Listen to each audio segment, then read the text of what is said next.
Rafael Aluntri Sambodo buka suara usai jadi tersangka KPK. Apa katanya?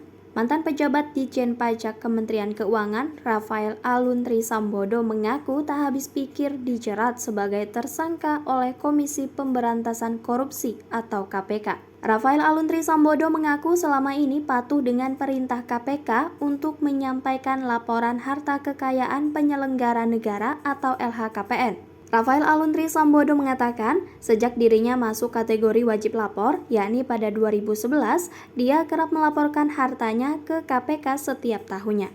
Saya dapat mengklarifikasi bahwa saya selalu tertib melaporkan SPTOP dan LHKPN, tidak pernah menyembunyikan harta, dan siap menjelaskan asal-usul setiap aset tetap, ucap Rafael dalam sebuah tayangan di YouTube. Rafael Aluntri Sambodo mengaku tertib dalam melaporkan SPT tahunan orang pribadi sejak 2002 dan seluruh aset tetap dalam LHKPN. Rafael Aluntri Sambodo juga mengaku kerap menaikkan nilai aset yang dia miliki saat menyampaikan LHKPN. Rafael menyebut sejak 2012 hingga 2022, aset yang dia laporkan tak jauh berbeda. Hanya saja terjadi perubahan nilai karena menyesuaikan nilai jual objek pajak atau NJOP.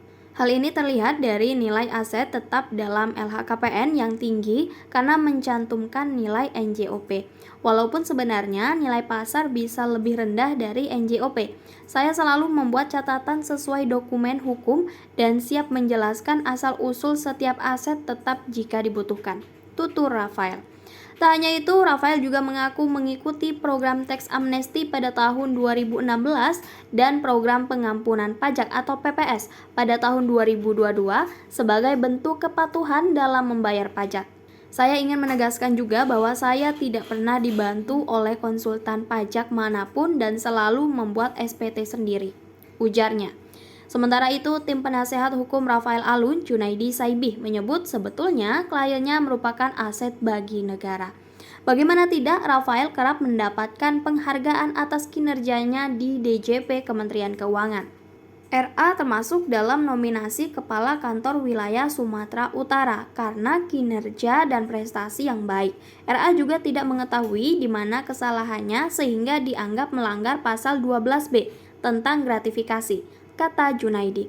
Junaidi menyebut dalam rapat dengar pendapat dengan Komisi 3 DPR RI, Rafael Alun disebutkan sebagai kategori high risk karena melaporkan seluruh aset tetap dalam LHKPN, sehingga nilai LHKPN dianggap tidak sesuai profil sebagai PNS. Menurut Junaidi, kenaikan harta Rafael di tahun 2022 yang mencapai 56 miliar rupiah bukan karena Rafael memiliki aset tambahan, melainkan aset yang dia miliki harganya naik sesuai dengan NJOP yang ditetapkan pemerintah.